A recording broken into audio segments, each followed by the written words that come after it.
Bonsoir à tous. Dans l'actualité alsacienne de ce mercredi 19 juin, la consigne fera-t-elle son grand retour ? En France, un comité de pilotage sur le dispositif s'est réuni pour la première fois aujourd'hui à Strasbourg, en présence de Brune Poirson, secrétaire d'État à la transition écologique. Massage cardiaque, défibrillateur, quels sont les gestes qui sauvent en cas d'accident ou d'attentat ? Des formations gratuites sont proposées par la ville. Et nous nous rendrons à Paris. Depuis lundi, le salon du Bourget bat son plein. Cette 53e édition accueille nombre d'Alsaciens. Nous sommes allés à leur rencontre. Le geste est quotidien en Allemagne, fréquent en Alsace, mais oublié dans le reste de la France. Et pourtant, il pourrait bientôt faire son grand retour. C'est la consigne, l'objectif du président de la République française, parvenir à 100% de plastique recyclé d'ici 2025.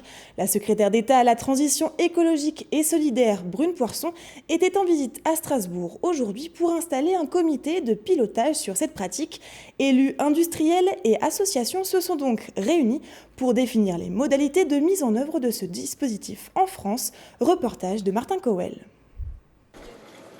Quand une secrétaire d'État se balade dans un centre commercial pour faire du repérage, elle ne vient pas pour faire ses courses. Je vous regarde, parce qu'en France, on va faire la même chose peut-être.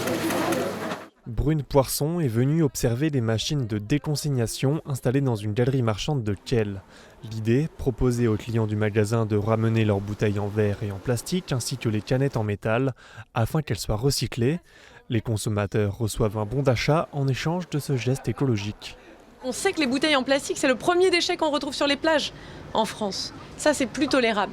C'est un projet aussi qui est bon pour l'emploi, puisque ce sont des emplois non délocalisables qui ont du sens partout sur le territoire français. Les Allemands, c'est devenu un geste dans leur quotidien. Donc ça veut dire que c'est faisable, que ça fonctionne. Et donc on va s'en inspirer. Il faut que ça devienne un réflexe, quelque chose de simple dans la vie des Français. Des Français qui sont 83% à se dire prêts à ramener leurs bouteilles et canettes directement dans les magasins. Alors des zones de collecte sont installées dans les grandes surfaces, comme ici à Strasbourg. Celles-ci avalent jusqu'à 3000 bouteilles par jour, soit 33 tonnes de plastique par an. Pour que ça fonctionne, la consigne, il faut plusieurs personnes. En fait, il faut le magasin qui joue le jeu, qui met en place des machines. Il faut un opérateur de collecte comme nous, ce qu'on fait, c'est-à-dire qui organise la collecte, la logistique et la valorisation de la matière. Et ensuite, il faut aussi une aide des industriels qui produisent les bouteilles pour venir financer tout le dispositif. Après sa visite, Brune Poirson a présidé le premier conseil de pilotage du retour de la consigne à l'échelle de l'Hexagone. Élus, citoyens, industriels et associations ont proposé des pistes concrètes pour alimenter le projet de loi anti-gaspillage. Le texte sera présenté au Parlement en septembre. Chaque année, 50 000 personnes décéderaient d'un arrêt cardiaque. Parmi elles, beaucoup pourraient être sauvées si les témoins connaissaient les gestes de premier secours.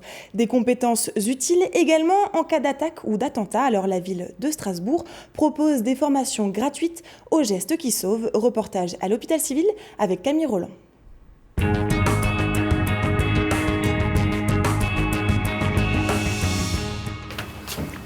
Le massage, il faut vraiment se dire, c'est comme à la télé. Alors vous avez dit au milieu.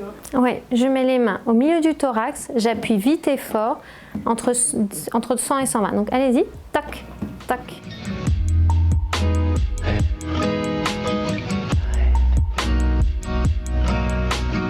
Les deux mains l'une sur l'autre, l'apprenti sauveteur pratique la compression du thorax de la victime.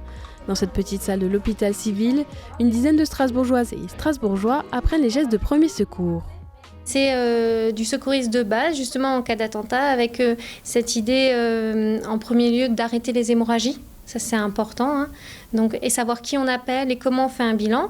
Et ensuite, quelques gestes d'urgence. Donc, c'est le massage cardiaque avec l'utilisation du DSA et la position latérale de sécurité sur quelqu'un qui est inconscient et qui respire. L'objectif, c'est de faire du pratico-pratique. C'est pas du cours théorique. Donc, il faut masser, il faut défibriller, il faut mettre en position latérale de sécurité.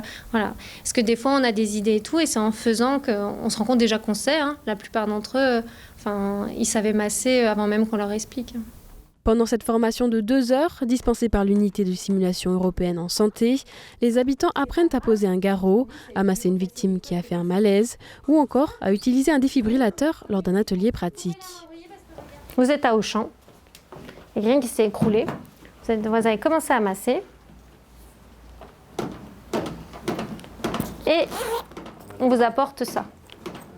Il paraît que ça sauve des vies. C'est un défibrillateur.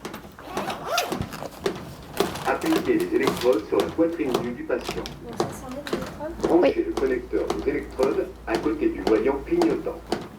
C'est au lendemain des attentats de Paris et Bruxelles que la ville a décidé de mettre en place ces formations gratuites. Mais les gestes ne sont pas seulement utiles en cas d'attaque.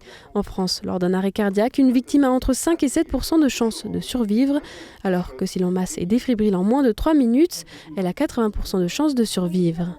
Ces formations servent à doter les Strasbourgeois des compétences techniques nécessaires pour les premiers secours, en attendant que les secours puissent arriver. Il y a plusieurs objectifs. Les personnes viennent parce qu'elles veulent se sentir utiles si le pire arrivait.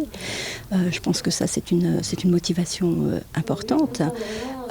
D'autres simplement pour pouvoir être utiles, apprendre ces gestes-là, parce que évidemment, on n'est pas à l'abri d'être confronté à une situation où on va aider quelqu'un qui se trouve à proximité plutôt que de rester sans rien faire, parce que c'est extrêmement traumatisant pour une personne de se sentir impuissante.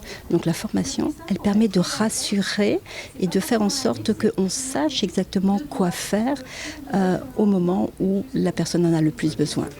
Depuis 2015, 1500 civils ont été formés aux gestes qui sauvent à Strasbourg. Et pour eux, acquérir ces connaissances est un moyen de faire face à des situations d'urgence avec plus de confiance. J'ai toujours voulu apprendre comment ça se passe, les formations et pour les premiers soins, au cas où il y a quelqu'un devant moi et qu'il n'y a personne qui peut réagir.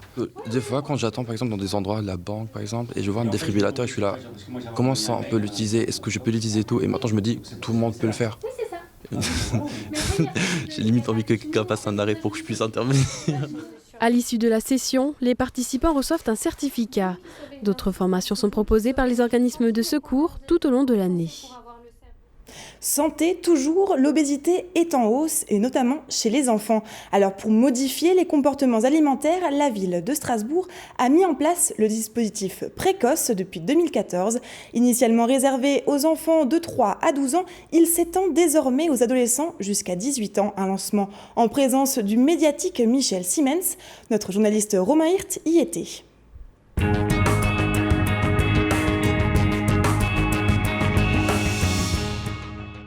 L'obésité, un fléau chez les jeunes. Récemment, elle est devenue la principale source d'inquiétude en termes de santé publique. D'où la nécessité pour la ville de s'engager. Le constat, c'est qu'il y a malheureusement de plus en plus d'adolescents qui sont obèses. On considère qu'en 6e, donc au début de l'adolescence, il y a près de 25% des adolescents sur notre territoire qui sont malheureusement en obésité ou en surpoids. Et on peut monter à 30 ou 35% dans certains quartiers populaires. Donc c'est une vraie nécessité. C'est comme le sport santé, ce sont les médecins, donc médecins généralistes, pédiatres, mais aussi PMI, protection maternelle et infantile, santé scolaire, qui dans le cadre de leur quotidien, puisqu'ils rencontrent les familles et les adolescents, vont peser, mesurer et vont voir qu'il y a une difficulté avec l'IMC et qui vont donc les orienter vers ce dispositif, ici à Haute-Pierre, mais aussi dans les autres parties de la ville. Une fois orientés vers l'association, les jeunes et leurs familles disposent gratuitement de conseils de professionnels, notamment en diététique. Le but, changer toutes les mauvaises habitudes alimentaires. Il n'y a pas d'interdit alimentaire. On ne va jamais donner un régime à un enfant. Le but, il n'est pas du tout qu'il perde du poids. Le but, il est surtout qu'il ait de bonnes habitudes alimentaires, qu'on restaure vraiment un équilibre à ce niveau-là, qu'on introduise les légumes, par exemple, qui sont souvent absents de l'alimentation de ces enfants, qu'on réduise aussi les taux de sucre, qui sont souvent très importants, et donc, du coup, de revoir un petit peu, comme ça, vraiment un équilibre très simple, en fait. L'enjeu ne se situe pas qu'au niveau de la nourriture. À l'âge des smartphones et autres appareils électroniques, les jeunes sont de plus en plus sédentaires. Via ce dispositif, ils disposent d'un accompagnement pluridisciplinaire. Je pense que c'est une excellente initiative parce qu'il y a une maman qui témoignait tout à l'heure en disant qu'elle était perdue. Son enfant est en surpoids et elle est perdue parce qu'elle ne savait pas à qui s'adresser. Elle s'adressait à une diététicienne, puis à une deuxième et les choses ont avancé, mais pas beaucoup. Son enfant avait bien sûr des problèmes psychologiques, il était même harcelé à l'école. Donc bien évidemment, c'est une prise en charge pluridisciplinaire. Il faut absolument que ces enfants soient vus par un psychologue pour essayer de comprendre où est le problème. Il faut que ces enfants soient vus par une diététicienne alsacienne qui leur explique comment bien manger, que les parents soient aussi pris en charge pour expliquer comment faire la cuisine à la maison, que ces enfants soient pris en charge par un coach sportif qui permet de façon ludique de les faire bouger. Voilà, toutes ces expertises doivent se lier pour que l'enfant puisse avoir les réponses à toutes les questions qu'il peut se poser. Précoce dispose pour le moment d'un budget de 485 000 €. S'il s'avère efficace, le dispositif pourrait bien s'exporter à l'échelle nationale et ainsi inciter la jeunesse à se remettre en selle. Partons maintenant direction Paris. Le Salon international de l'aéronautique et de l'espace, le Bourget, a ouvert ses portes en début de semaine. Les acteurs de l'industrie mondiale se donnent rendez-vous autour des dernières innovations technologiques. Si les premiers jours du salon sont réservés aux professionnels, dès vendredi, le grand public sera aussi invité. Plus de 320 000 visiteurs sont attendus. Nora Boiriwa a pu s'immiscer dans les allées du salon. Elle y a rencontré plusieurs sociétés alsaciennes.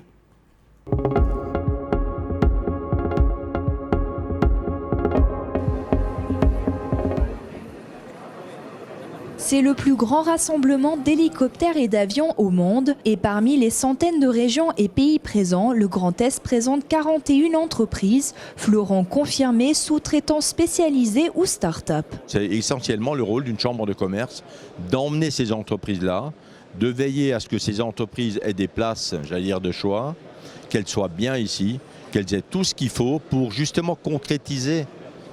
À la fin, il y a un contrat. Et elles sont toutes là pour ça.